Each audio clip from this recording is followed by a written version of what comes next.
Bonjour, voici une série de vidéos basées sur le tutoriel du playbook que vous trouverez dans votre jeu Comancheria. Les vidéos qui vont suivre seront identiques à celles faites par Joel Open. Elles respecteront le tutoriel de base que vous trouvez dans votre jeu. Ce tutoriel sera basé sur le scénario 9.2 Onto the Plains, légèrement modifié. Je m'arrêterai pas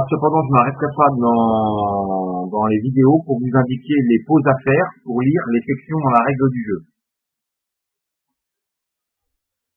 Ok, vous avez votre playbook sous les yeux et votre règle du jeu sous les yeux. On peut commencer, allons-y. Voici votre plateau de jeu de Comancheria. J'utilise pour le tutoriel la version Vassal. Commençons par l'installation du jeu. Vous trouverez dans votre jeu deux petits marqueurs, un jaune et un vert, marqués une croix. Je vais agrandir.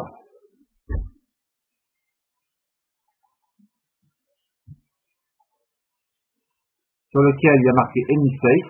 Vous mettez l'Enemy Space avec la croix de Bourgogne sur l'espace carré jaune et vous mettez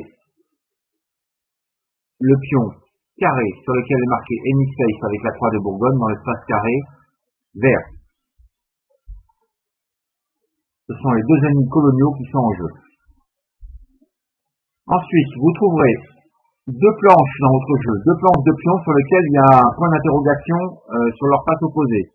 Vous n'en utiliserez qu'une. L'autre servira au cas où votre première planche de pion est usée. Vous trouverez 22 pions avec des pions success rouges. Il y en a 10. Vous trouverez des 4 ennemis APS. Vous en trouverez 5. Encore un succès. Encore un succès. Encore un 4. J'espère que j'ai trouvé un 3 ou un 2. Bah, décidément. Encore un succès. Alors, le 3 ennemis APS, vous en trouverez 4. Et les 2 ennemis APS, vous en trouverez 3. Je vais remettre tout ça ici. Vous mettrez vos 22 pions dans une tasse opaque. Ça vous servira à tirer lors de vos raids. Ensuite, vous allez trouver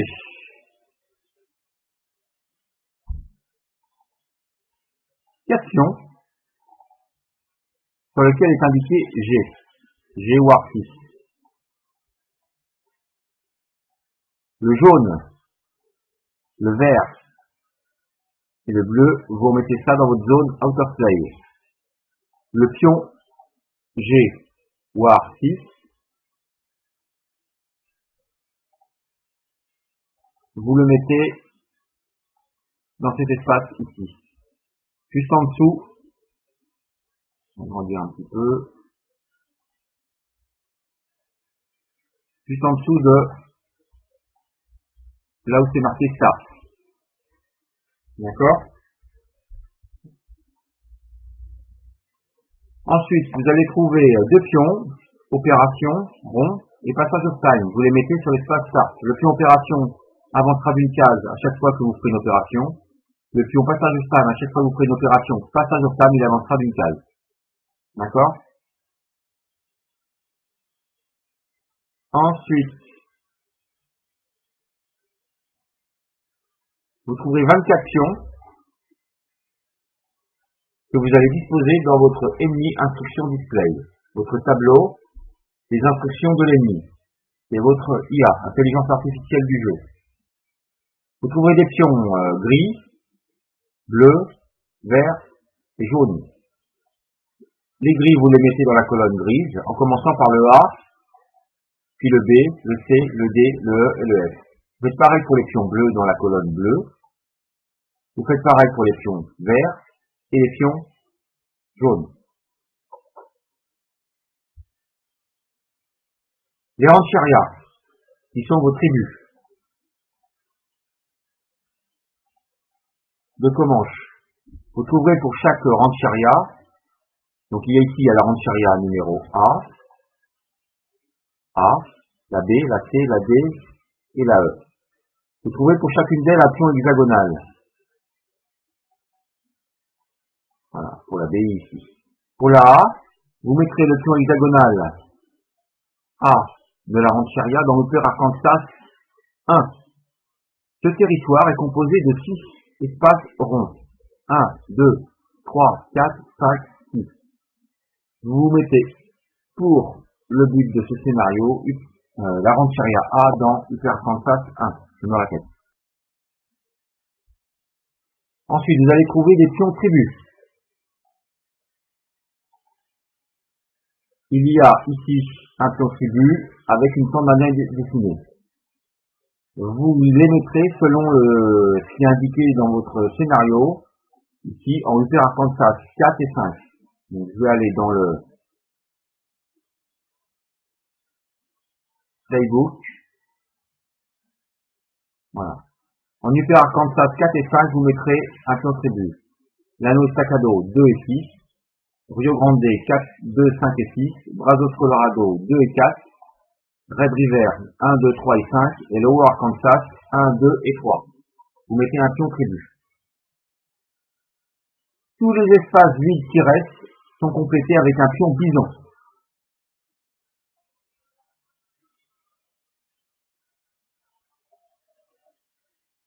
Voilà, nos 6 territoires sont complétés avec des pions tribus et des pions bisons. Il ne reste plus aucun espace rond vide. Palo Duro Canyon n'est pas un espace, n'est pas un territoire. Donc il reste vide. Ensuite, nous allons peupler nos rancherias avec des bandes.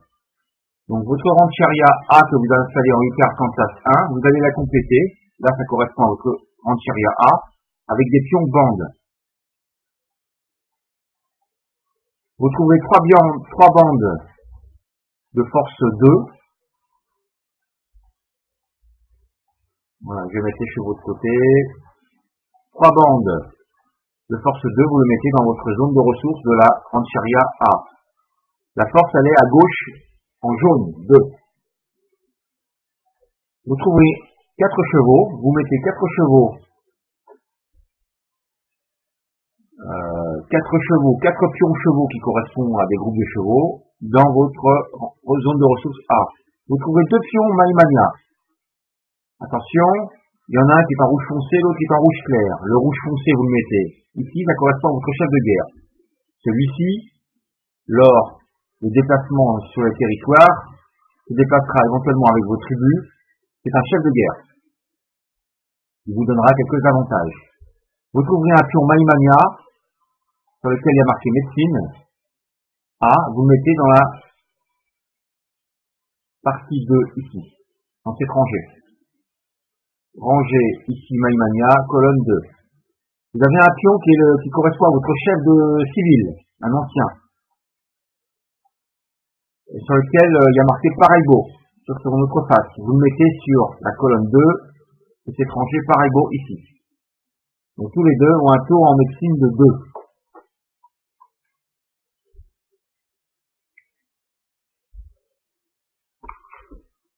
Les cartes. Vous avez 4 cartes historiques dans le jeu, correspondant à 4 périodes.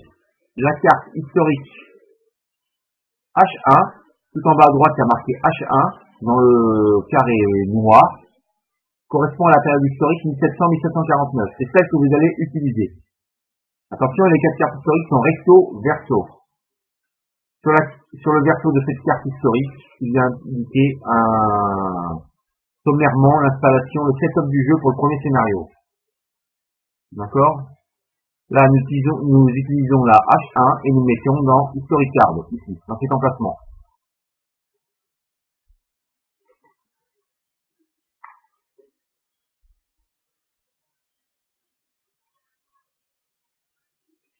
Quel est le but de ce scénario? Je vais agrandir. Quel est l'objectif de contrôle de victoire? Le joueur doit contrôler Upper Arkansas et avoir une seconde rancheria dans un second territoire. Qu'est-ce que ça veut dire contrôler Upper Arkansas?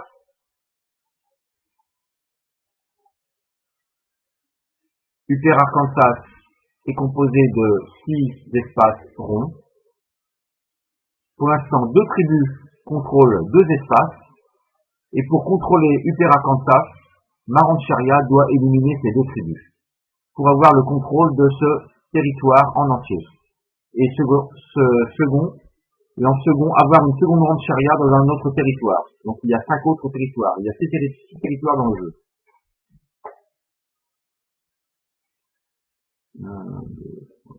Voilà.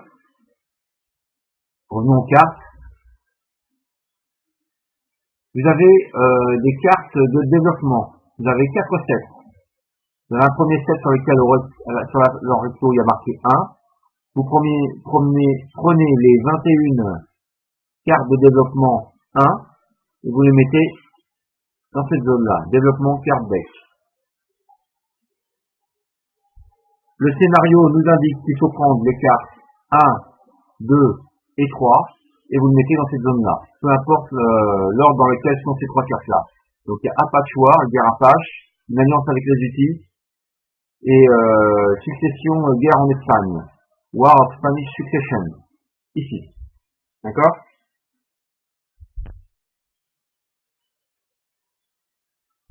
Vous trouverez également des cartes de culture, un peu comme dans Navarro War, pour ceux qui ont joué. 8 sets. 1, 2, 3, 4, 5, 6, 7, 8. Vous les mettez à côté de votre plateau de jeu, à votre disposition, elles sont visibles. Vous pourrez en acheter pendant le jeu, toujours en commençant par le niveau 1. Pour avoir le niveau 1, il faut juste payer son coût. Et ensuite, vous pourrez accéder au niveau 2, niveau 2, et au niveau 3, niveau 3. Pour le but de ce scénario, nous allons utiliser la carte Horsemanship Level 1, tout à droite. Donc je prends la carte Horsemanship et je l'utilise, je ne paye pas son coût, je la mets à côté de mon jeu. D'accord? Que me dit cette carte Horsemanship? Elle coûte un point de culture, mais bon là pour l'instant elle ne coûte rien. Pour l'instant même pas du tout. Ensuite, que me dit cette carte de culture? L'effet, elle me procurera un point supplémentaire sur un lancer de dés.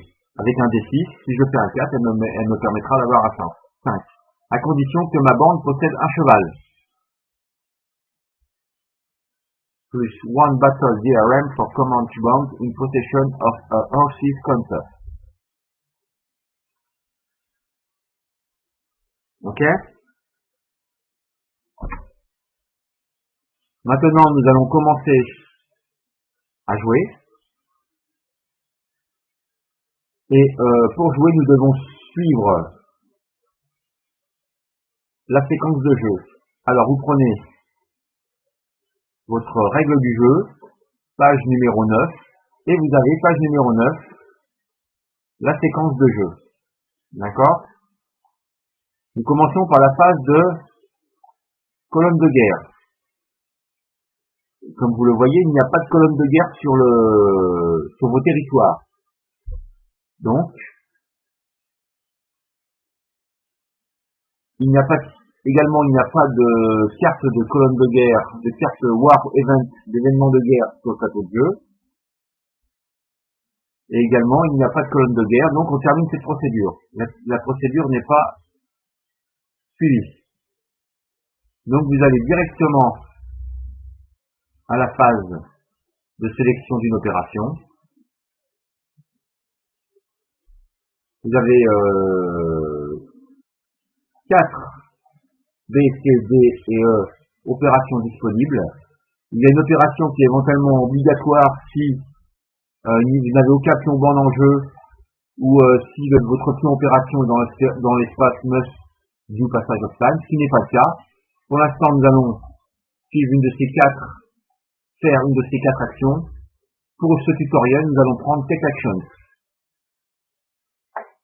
Nous aurions pu prendre Culture, Planning ou Passage of Time. Nous allons prendre Take Actions. Ce que j'ai oublié de dire, c'est que nous avons un espace War Event, les événements de guerre. Vous avez dans votre jeu 25 cartes sur lesquelles il y a marqué sur leur recto War Event, War Deck. Ces cartes, pour l'instant, vous les mettez à côté de votre jeu, elles viendront en jeu beaucoup plus tard. Pour l'instant, il n'y en a pas. Ceci conclut la première vidéo de la mise en place du jeu. Maintenant, nous allons faire la deuxième, si vous le voulez bien, nous allons suivre la deuxième vidéo pour faire un Take Action.